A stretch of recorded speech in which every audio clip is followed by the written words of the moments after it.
Gentlemen, how do you do? A very, very pleasant good afternoon, and the three-sheeters take pride in saying we're glad that you are here. It is my pleasure to introduce a gentleman that you all know. You read his columns every day, all the time. One of the greatest sports writers in the business today. Your master of ceremonies this afternoon. Here he is, Bill Gleason.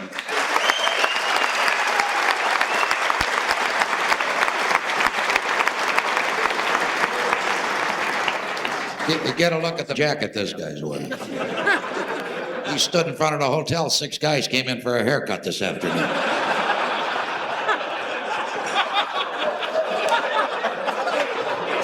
I thought it was the 50-yard line.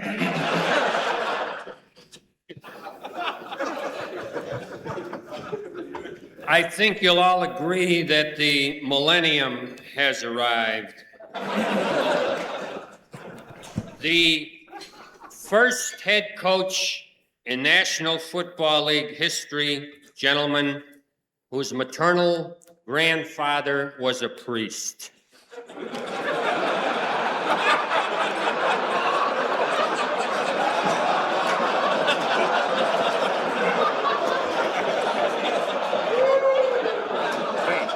Look at Merowitz explaining it to Hallis.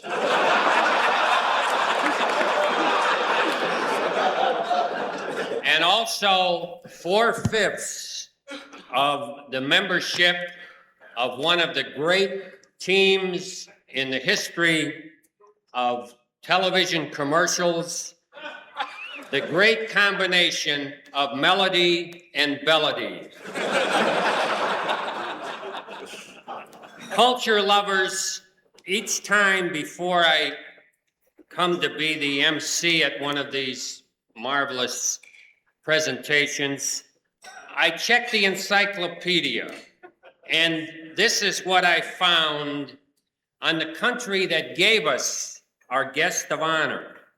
First, it says Lebanon is predominantly a mountainous country of great scenic beauty.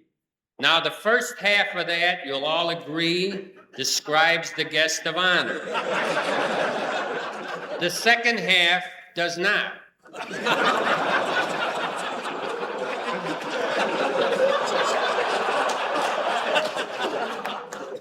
The currency of the country is the Lebanese pound divided into 100 piastres, which is why he happens to be the coach of the Bears. Because the always magnanimous Mr. Hallis said, Abe, I'll give you 1,000 piastres.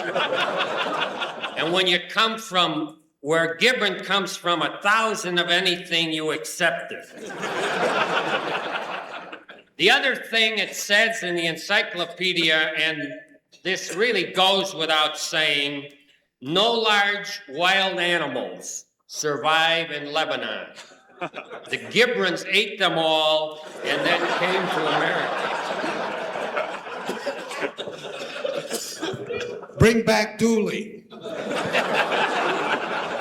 At least he slept with Bob Douglas.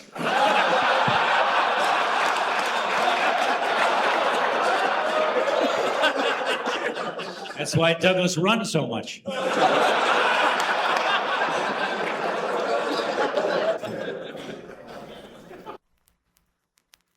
The first guest is the one that you all want to meet. When I arrived, they said he couldn't make it, which is what the sports writers have been saying about him for 4 years. Now, this is the only city that has ever had a passer who can stand on the 50-yard line in Soldier Field and throw a football into the Monroe Street Yacht Harbor.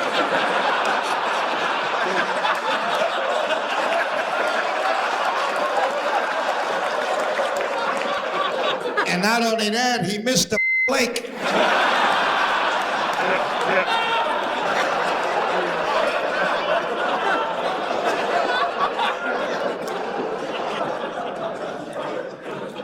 For 3 years, as you all know, he has run very informal girls' camps around town. I was sort of inspired, though, when I read in column by Jeannie Morris or one of those feminists that this fella goes to Mass every Sunday. So I'm beginning to look at him differently. Maybe we've got a football player in the tradition of Paul Hornung,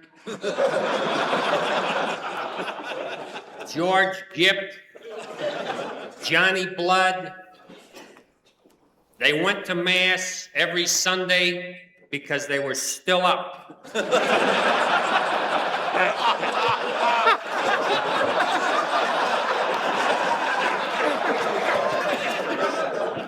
I give you Bobby Douglas. Robert.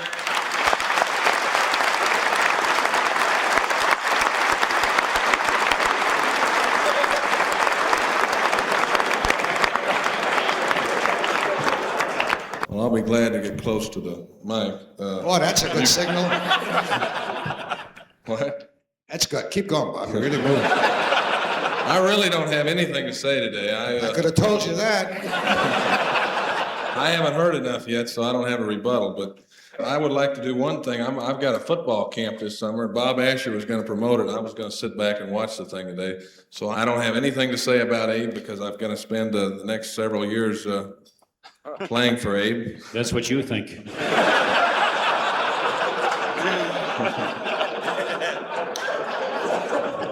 Don't lose the girls' camp.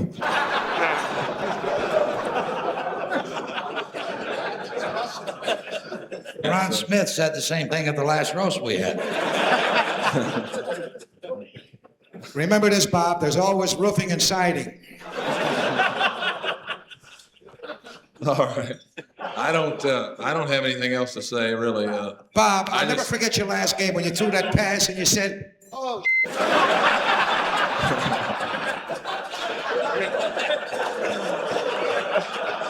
Yeah, but the guy caught the ball. The guy that was sitting on our bench. Well, I don't know why they put me first, but I guess it's easy.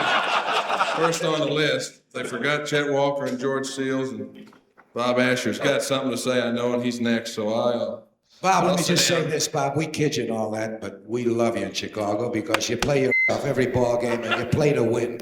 And we do love you. I'm serious. Thank you.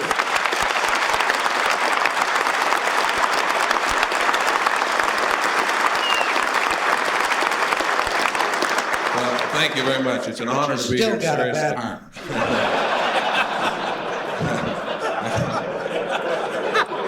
You might find out after how good it is, I'll tell you that.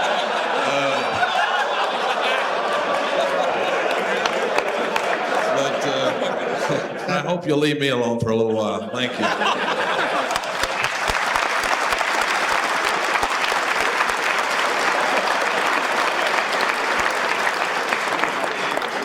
Don't let him worry you, Stu. If he took a punch at you, he'd hit Gibron. We all do hope that you make it, Bobby, and the thing, wouldn't it be marvelous if he discovered that he's really right-handed?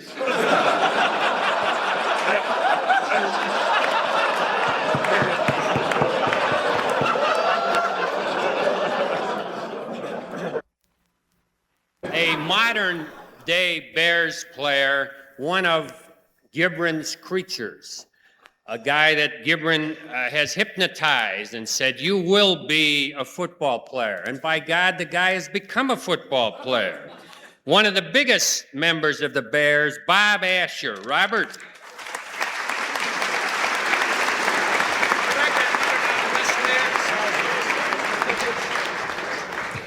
I just want everybody to know that I'm a Bobby Douglas fan. I don't know anybody that I'd rather follow on a podium or anywhere than Bobby Douglas. He gives me all kinds of confidence. Bobby, everybody criticizes him a lot, and I don't really understand. I mean, I'm in the huddle with him all the time, and he comes across pretty good with me. He's the only quarterback I know that'll break a huddle without calling the play.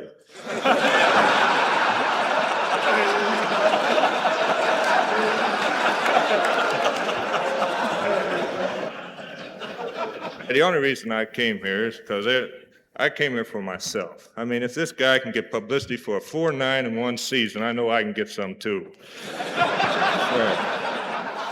Right. Heck, I remember I was in Dallas last year. Heck, everything was rosy.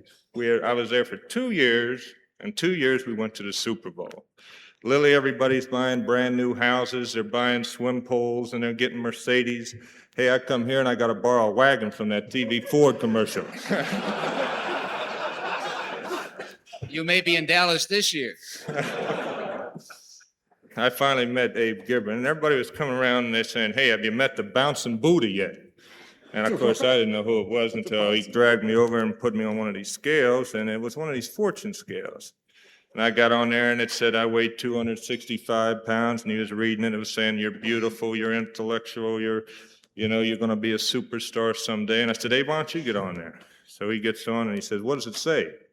And it said, one at a time, please.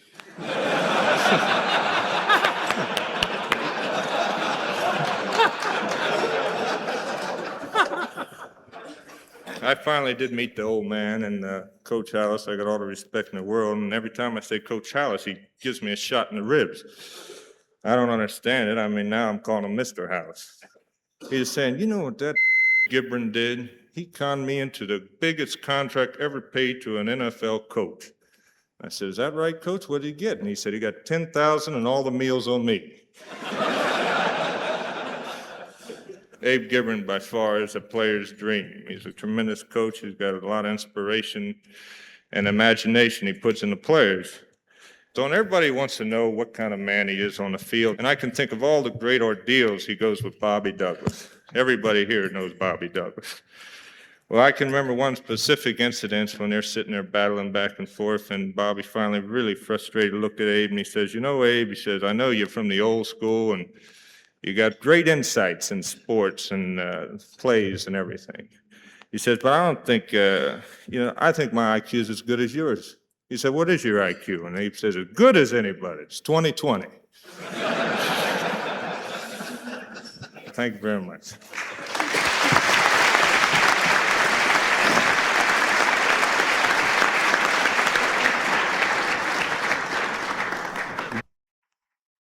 Big Bob, you did help yourself in two ways. You won't play much this year, but you'll get a lot of speaking engagements. The football writer from Chicago Today, Ed Stone. Ed?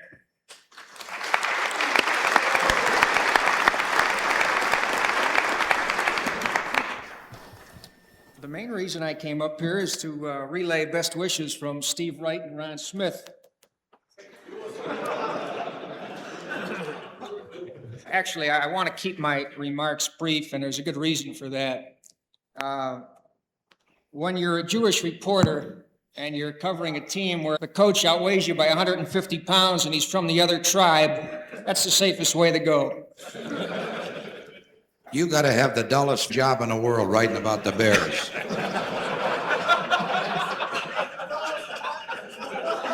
This guy must have been the one who wrote the book Italian War Heroes.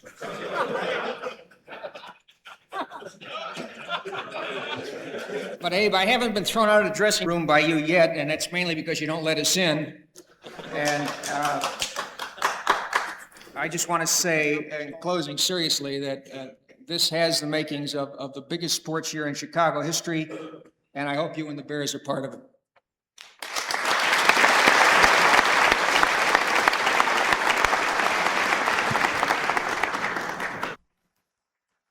The regulars here have noticed that the renowned historian of the three-sheeters, Jay Marshall, is not with us. Jay's a little bit under the weather, and he will be replaced today by John Shirley. John?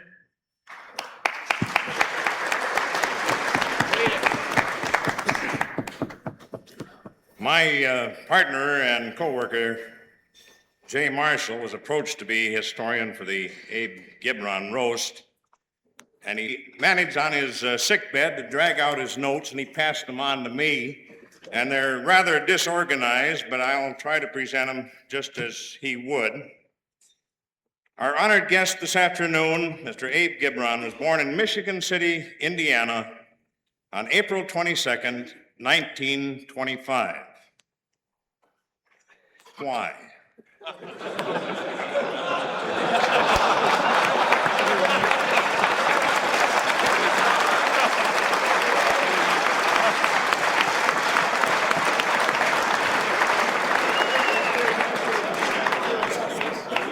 You see now that Marshall, like a head football coach, is replaceable.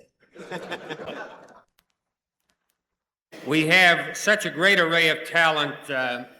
George Seals decided not to come. He looked in his contract and discovered that he's not a member of the Bears anymore.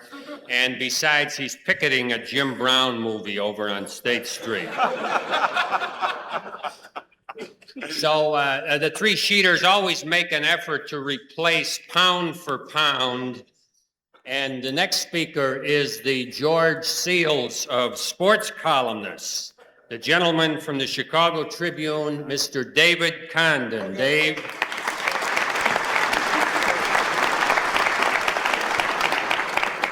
I'm delighted to fit into your program. The three sheeters, as usual, things up, giving Gibron a check for $4,000. Hal has had him believing there wasn't that much money in the world.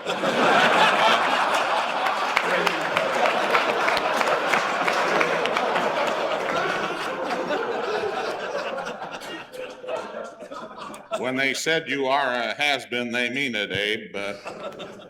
I've worked for Hallis a lot longer than you have, and I know he's one of the finest sports editors we've had in Chicago, and I've worked for him for about 25 years. But Abe, you're still my guy, even though that you're no longer the world's champion appetite.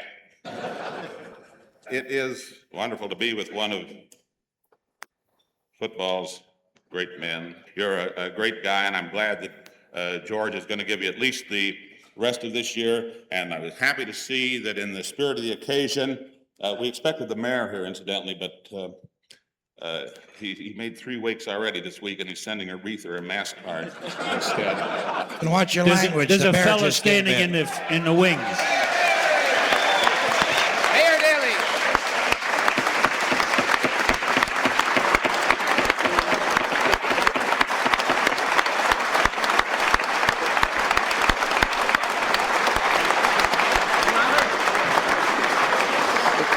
Gentlemen, he needs no introduction. I give you the former coach of the Cornell Hamburgs. Thanks very much. Mayor, Governor Walker would have been here, but he's held up on the Crosstown Expressway. Well,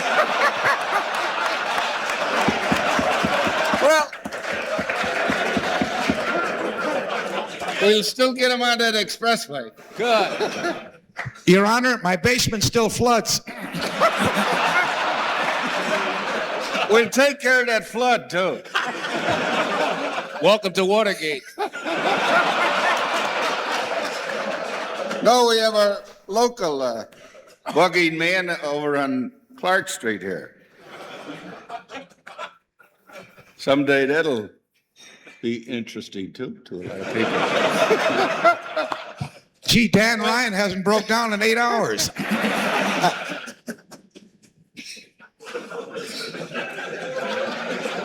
Very good.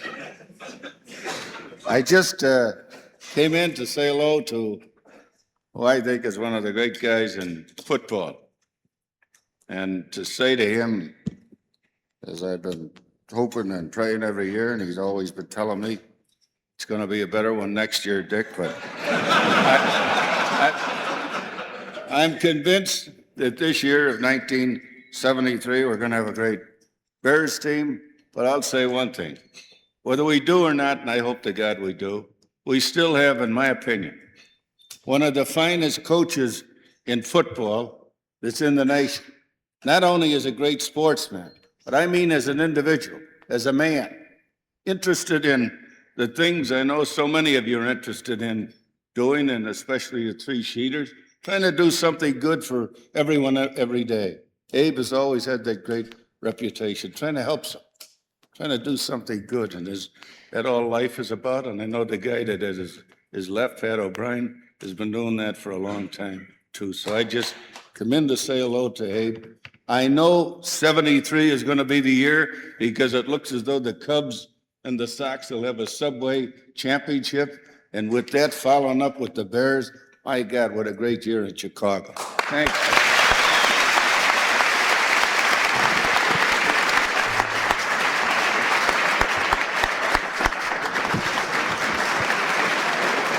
Mayor, don't leave. Pat O'Brien's going to hold mass. Is he great? I voted 8 times for him last year. I'll tell you something, that's what you call class. He won the election and he still bull the whole audience.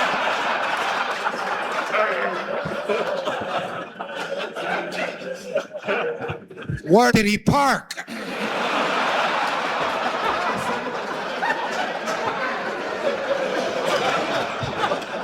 He's using Marshall Korshak's old space.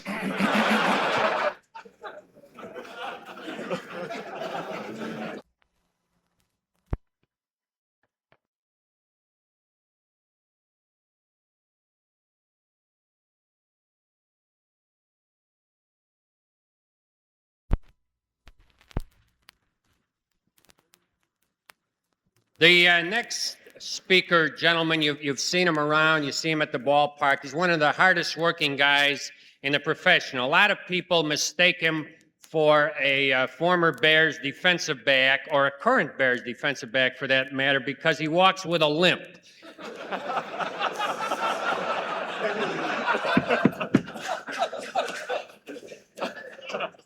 But he came back, by his honestly, Abe, he's not faking. Incidentally, when you look at the mayor and you consider his age and what he's been through, why can't you stay in shape?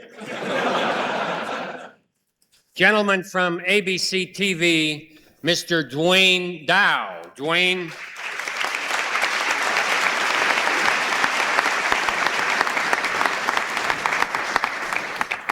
Thanks a lot. I've been thinking about this for about a month, and I've been terrified. You know, I must preface my remarks by saying that my mother told me not to be here. She heard about you guys. And Abe's mother told him not to be here. And that certainly is the case. How am I doing, fellas? If you quit now, you owe 6 points. Down 6. I'm going to say all these things all the way through, then I'm going to sit down and leave. Will it take long? All right. Everybody likes to make predictions, and all of the writers and the broadcasters in town this past season gave Coach Gibron an excellent prediction. They said that the Bears will not win a single game in 1972. And of course, a coach hates the kiss of death to be put upon him, that he's going to win a championship, because then he has all of that to live up to. So, by those standards, I suppose the Bears had a great season. Tremendous year, finishing 4 wins, 9 losses, and 1 tie. Wait till they play Lane Tech.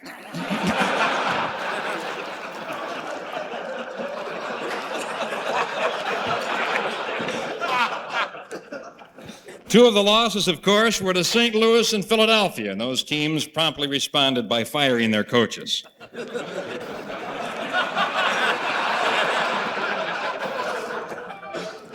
Abe himself has liked to make a few predictions down through the years. One of his great predictions of recent years was that Johnny Musso was going to be a great National Football League star. And he's dead. Great National Football League star.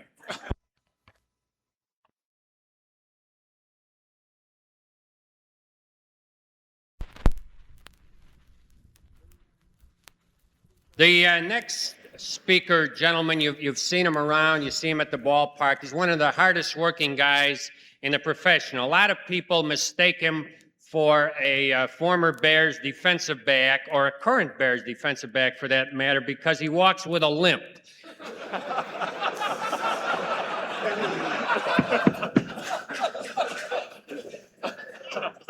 But he came back, by his honestly, Abe, he's not faking. Incidentally, when you look at the mayor and you consider his age and what he's been through, why can't you stay in shape? Gentleman from ABC TV, Mr. Duane Dow. Duane.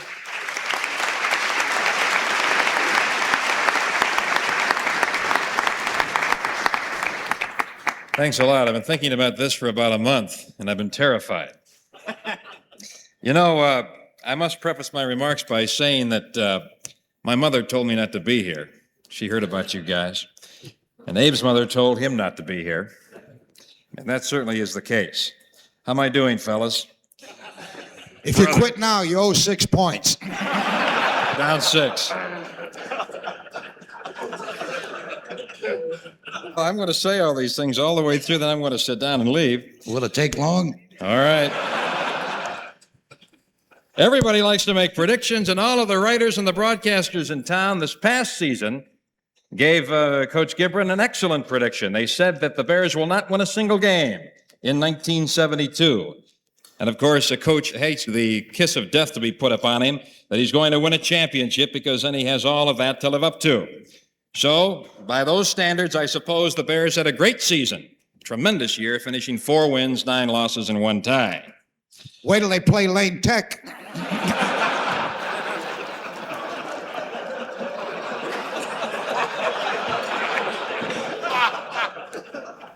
Two of the losses, of course, were to St. Louis and Philadelphia, and those teams promptly responded by firing their coaches.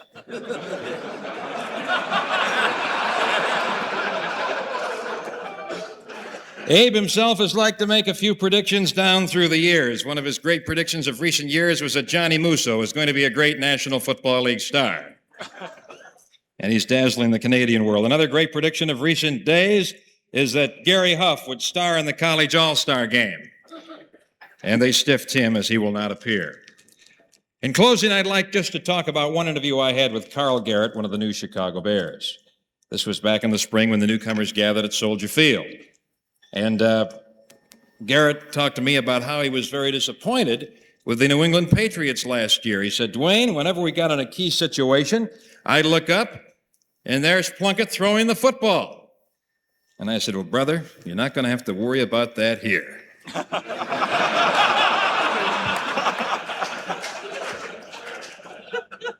I said, this club averaged 1 pass in each of its last 5 games. And whereas in other towns they cheer completed passes, here they cheer the quarterback when he merely gets the football into the air. I wouldn't take that from him, Douglas.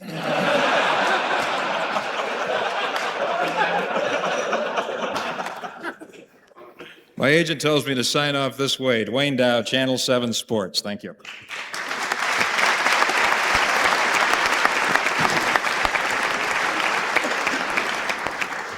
Now you know why Bill Frink doesn't laugh so much anymore.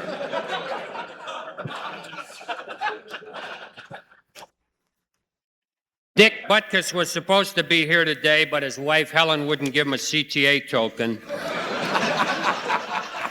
So we got instead the fellow who's been carrying him for 2 seasons, the great linebacker of the Bears, Doug Buffone. Doug?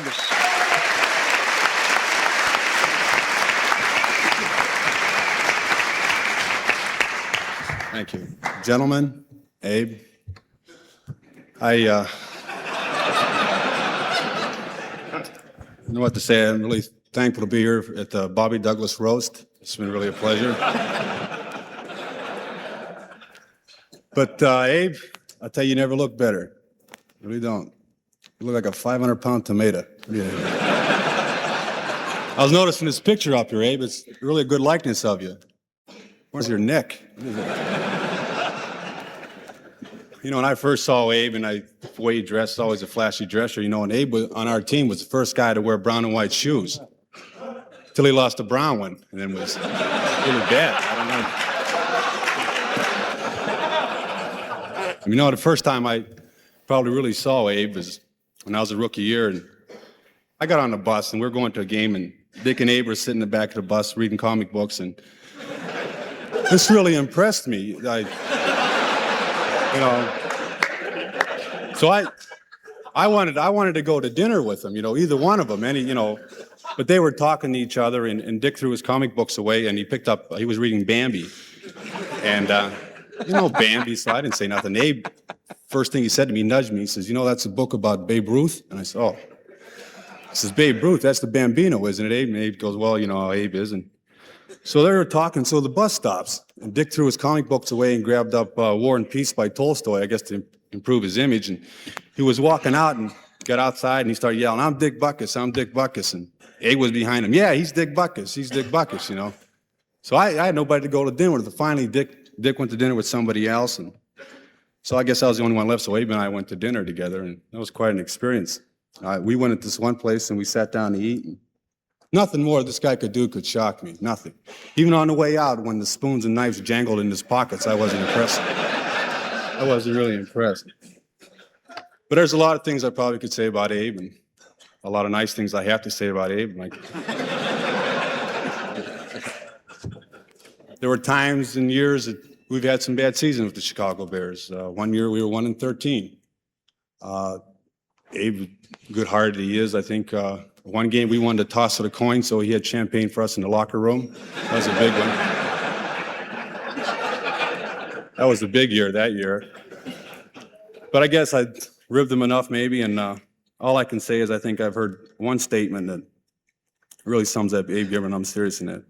I think he's a man that can walk among kings and still have that common touch. Thank you very much.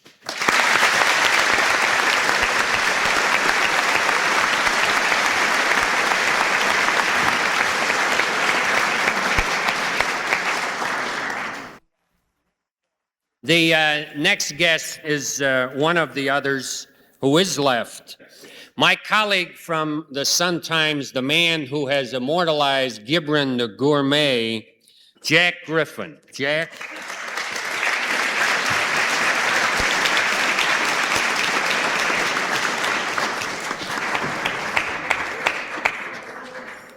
Bill has asked me to recite some of the Epicurean adventures with Abe. Actually, I've been writing Abe's adventures in eating for about 6 years, and we were in Cleveland one time, I recall, and our greatest adventure that afternoon was going to the slaughterhouse and watching them cut up the cattle. We went to San Francisco, Abe and Chuck and I, during the afternoon, the early afternoon, and we went to Fisherman's Wharf. And I don't know whether you're familiar with the crabs they sell there, but they're about that size. They're huge. One will keep a man fairly well fed for 3 days. We sat on the curb, and Abe ordered 4, 1 wheel of French bread and a bottle of wine, and proceeded to sit on the curb and was eating the rest of it. Chuck and I were eating the one, like any ordinary man. After a while, a tourist came by, and they were taking movies of Abe eating. They thought he was a tourist attraction. And we started back, and before we started back, Abe said, Jesus, Butkus really loves these big crabs. Now, he's eaten 4 and 1 wheel of bread and had 1 quart of wine. So we started to drive back. Abe says, I ought to get 2 crabs for Dick and maybe a wheel of bread and another jug of wine. So he says to Rebuttal, he says, why don't you drive?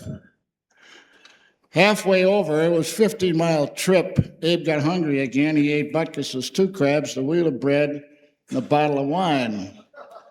So they went to the players' meeting, and when they got out an hour later, Abe came down and met me in the saloon. He says, let's go out for dinner.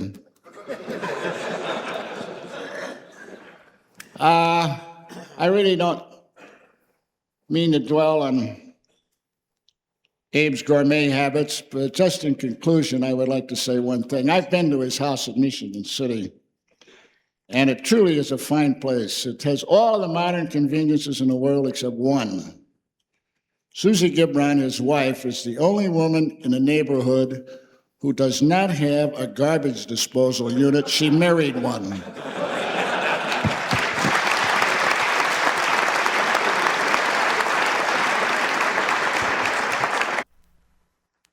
Our next speaker, gentlemen, has been in show business for more than a half century.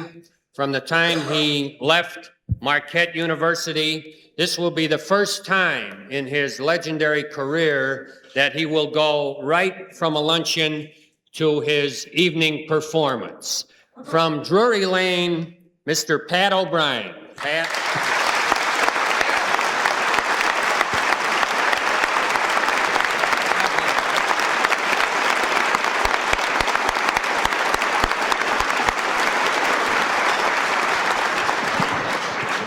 Here's a guy, Newt Rockne, invented the forward pass. Bobby Douglas invented the interception. The only pocket that Bobby Douglas ever stayed in was an air pocket over Arizona.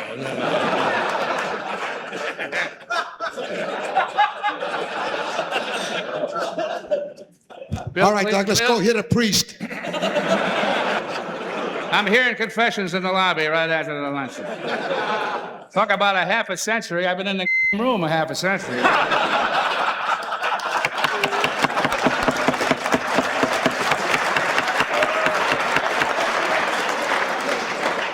I know all about Gleason's coat. He's paying off an election bet. I can understand that. I thought about this for 3 days, too, before coming on. I don't give a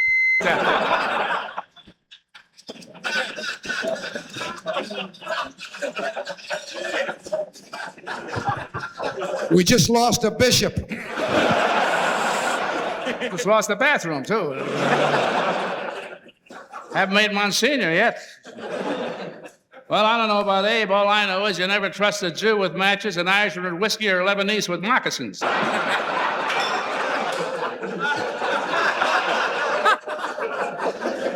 Don't knock the Lebanese. They're the only ones the Polish people tell jokes about.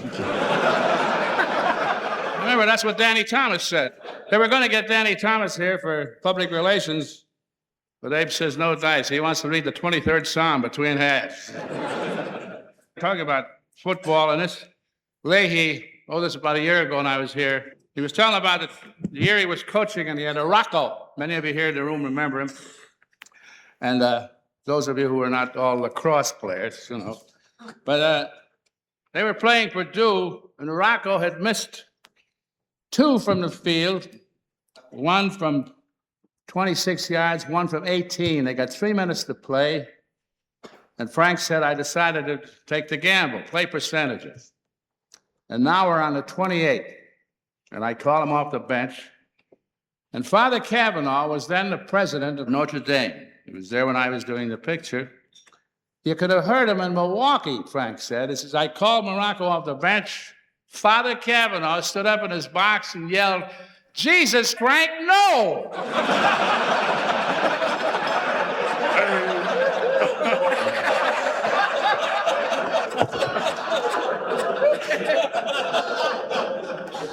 So anyway, you know, the story is history by now. He kicked it from the 28. And of all of you who know the Notre Dame Stadium, the little aperture up over the field, all you sports writers know it, opened, a voice came out, God bless you, Morocco, and closed it. Now, they had a big cocktail party that night, and there was an old terrier there, this old Irishman. He says, did you hear that this afternoon? Rockne yelling from heaven, God bless you, Morocco, he said.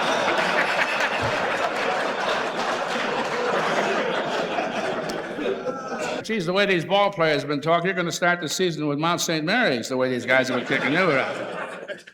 All I want to tell you, Abe, in closing, believe me, you're the greatest coach in any league, and I speak right from my... Thank you.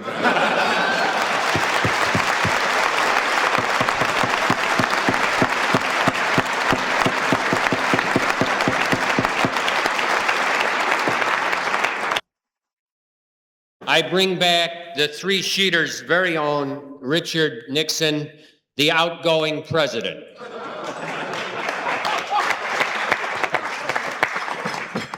I have just been notified a minute or so ago that the new chairman for the Breath of Life campaign for 1973-1974 will be the chairman of the year, Mr. Abe Gibron.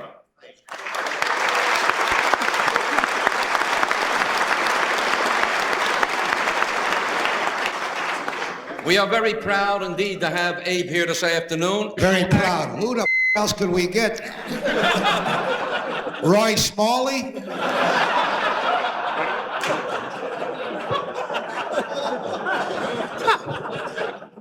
The Three Sheeters Entertainers Club is very, very happy to make another donation in the fight against cystic fibrosis, and I'd like to present this check to Abe Gibron, the new chairman, and this check is in the amount of over $4,000.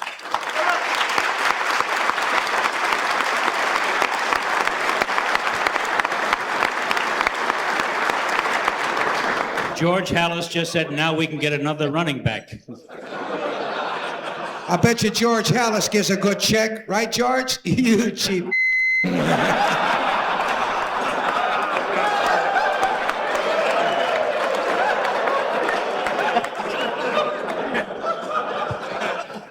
And now, if I may, I'd like to call on our honored guest to kindly rise, if you can get up.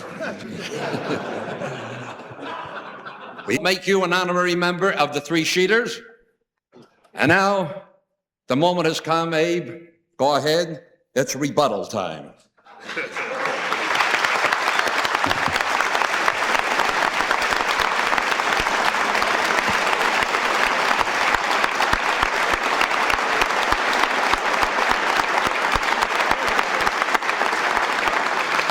Hey, Abe, you look good. Now I know what Alex Karras does with his old clothes.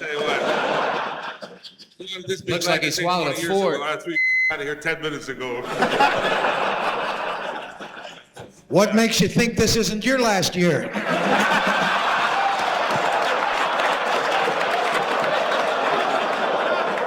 Abe, I don't know how to tell you this, but the Gallon Men of Olds want to do a commercial with you. George Hallis arranged it. Do a commercial. He's not doing commercials. He couldn't remember the line, so they got a 3-year-old to take his place on the thing. Did you ever see a tank drive a Ford?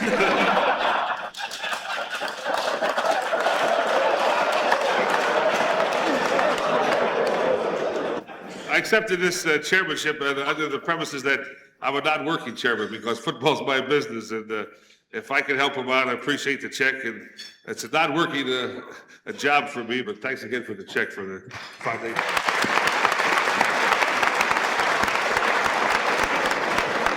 Hey, Abe, I want to buy 2 rugs before they fall off the truck.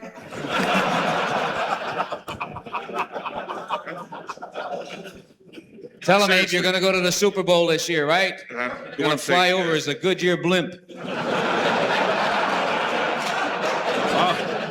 My grandfather would turn over in his grave. He saw these heaves cut me up today, but... Let me see you walk on the water. Finally, if this was when I was still in the Marine Corps, I'd have one in each hand in the toilet. I'd be dunking both of you. One thing my father told me, just don't quit talking about me. I don't care what you say. Thanks a lot for having me.